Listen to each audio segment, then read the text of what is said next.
تاخیر مختصر وقت کے لیے ملتمس ہوں نامور مذہبی اسکالر اور بالخصوص آج کے اس پرفتن دور میں میڈیا کے میدان میں جا کے اہل حق کی بھرپور نمائندگی کرنے والی ہماری محبوب شخصیت حضرت اقدس حضرت مولانا مفتی فضل سبحان صاحب سے۔ نحمده ونصلي على رسوله الكريم اما بعد فاعوذ بالله من الشيطان الرجيم بسم الله الرحمن الرحيم وما جعلنا لبشر من قبلك الخلد صدق الله العظيم۔ انتہائی قابل صد تکریم و تعظیم علماء کرام، عزیز طلباء، بھائیو دوستو، آج ہم شیخ القرآن و تفسیر مفتی محمد قاسم رحمہ اللہ کے تعزیتی اجتماع میں بسلسلہ ایصال ثواب کے شریک ہیں۔ قرآن کریم میں کامیابی کے لیے جو سب سے بڑا لفظ استعمال کیا گیا وہ قد افلح۔ علامہ زمخشری رحمۃ اللہ علیہ نے لکھا عربی ڈکشنری میں کامیابی کے لیے فلاح سے بڑا کوئی لفظ نہیں۔ اس کامیابی کے پیرامیٹرز ہیں، اس کا ایک مختلف زاویہ نگاہ ہے۔ قد افلح المؤمنون میں اس کو بتایا گیا الذین هم فی صلاتهم خاشعون والذین هم عن اللغو معرضون والذین هم للزکاة فاعلون والذین هم لفروجهم حافظون، اور اس کے بعد والذین هم لاماناتهم وعہدهم راعون والذین هم علی صلواتهم یحافظون۔ قد افلح من تزکا کبھی تزکیہ قرار دیا گیا، لیکن ایک پیرامیٹر یہ ہے کہ کامیاب وہ ہوگا جس کو قیامت کے دن میدان محشر میں یہ نہ سننا پڑے اولم نعمرکم ما یتذکر فیہ من تذکر، کہ کیا ہم نے تمہیں اتنی عمر نہیں دی تھی کہ تم نصیحت حاصل کر لیتے۔ یعنی جس آدمی کا وقت ضائع ہو جائے گا تو وہ آدمی پشیمان ہوگا، نادم ہوگا، اس کو پچھتاوا ہوگا، وہ کف افسوس ملتا رہ جائے گا۔ حضرت وہ قابل تذکرہ یا قابل سعادت شخصیت تھی کہ جنہوں نے اپنے مختصر وقت کو قیمتی بنایا۔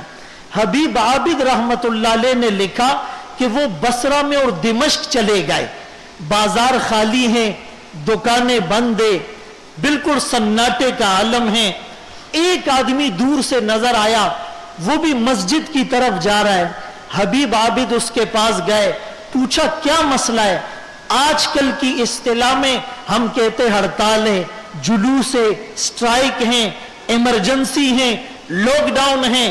وہ کہنے لگا نہیں، حسن بصری جامع مسجد میں واعظ و نصیحت کی محفل لگائے بیٹھا ہے، لوگ دکانیں اور کاروبار چھوڑ کر اس کے واعظ و نصیحت کو سننے کے لیے موجود ہیں۔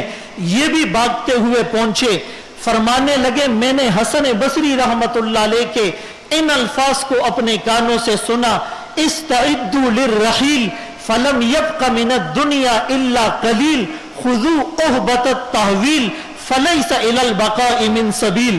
ارے کوچ کرنے کا وقت آ گیا، دنیا بہت تھوڑی سی باقی ہے، اپنے ساتھ رختے سفر باندھ لو۔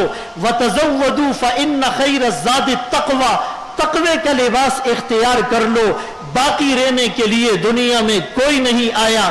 عزیزان گرامی، ہم بھی اپنے وقت کو قیمتی بنائیں، اپنی صلاحیتوں کو دین کے لیے استعمال کریں گے تو ہمیں ایسی موت آئے گی کہ موت کو آنا اچھا لگے گا، ہمیں جانا اچھا لگے گا۔ سعد بن معاذ رضی اللہ عنہ کا انتقال ہوا، رسول اللہ صلی اللہ علیہ وسلم تشریف لا رہے ہیں اور یوں چل رہے ہیں گویا کہ ازدحام، بھیڑ اور کراؤڈ ہے۔ کسی نے پوچھا ہوگا آپ یوں کیوں چلنے لگے؟ فرمایا سعد کے جنازے میں شرکت کرنے کے لیے آسمان سے اتنے فرشتے آئے ہیں، پاؤں رکھنے کی جگہ نہیں۔ اہتز لہو عرش الرحمانی، رحمان کا عرش خوشی سے جھوم اٹھا ہے۔ میرے دوستو ایسی موت مانگو کہ اللہ کا عرش خوشی سے جھوم اٹھے، ایسی موت مانگو کہ فرشتے آ کر سلام کرے۔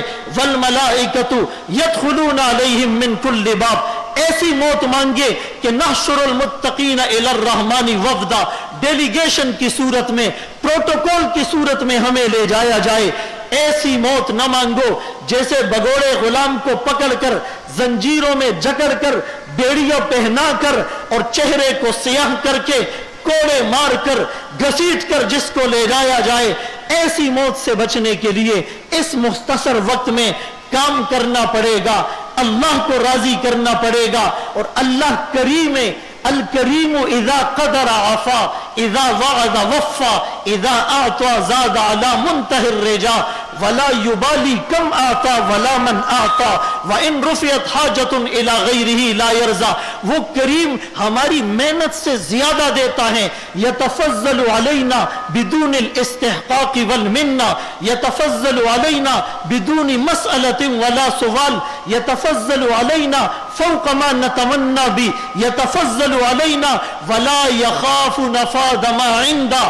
وہ ایسا کریم ہے کہ حضرت عمر رضی اللہ عنہ نے شہادت مانگی تھی، مدینۃ الرسول میں مانگی تھی، اللہ نے شہادت بھی دی، مدینۃ الرسول میں دی، مسجد نبوی میں دی، مصلی رسول پر دی، نماز کی حالت میں دی، تلاوت کرتے ہوئے دی، امامت کی حالت میں دی۔ ہم تھوڑا کریں گے، عمل قلیلا اجر کثیرن کا مزداق بنیں گے۔ اللہ ہمارے اس مرحوم بھائی کو جو شہزادہ مسجد کا شہزادہ تھا، جس میں اخلاص، عاجزی اور انکساری کوٹ کوٹ کر بھری ہوئی تھی، جو اپنے چھوٹوں پر بھی شفقت کرنے والا تھا، اللہ ہمیں ان کے نقش قدم پہ چلنے کی توفیق نصیب فرمائے۔ اس اجتماع کا ایک مقصد تذکرہ ہے، واعظ و نصیحت، عبرت حاصل کرنا۔ فما لهم عن التذکرة معرضین، آگے کأنہم حمر مستنفرہ ذکرى للعالمین ان فی ذلک لذکرہ۔ اگر ہم ان کے نقش قدم پر چلیں گے تو انشاءاللہ ہماری زندگی بھی قابل رشک، قابل تقلید، رول ماڈل ہوگی۔ اللہ ان کو اپنی شان کے مطابق خوب جزائے خیر اور رفع درجات عطا فرمائے۔ آتی ہی رہے گی تیرے انفاس کی خوشبو، گلشن تیری یادوں کا مہکتا ہی رہے گا۔ وآخر دعوانا ان الحمدللہ رب العالمین۔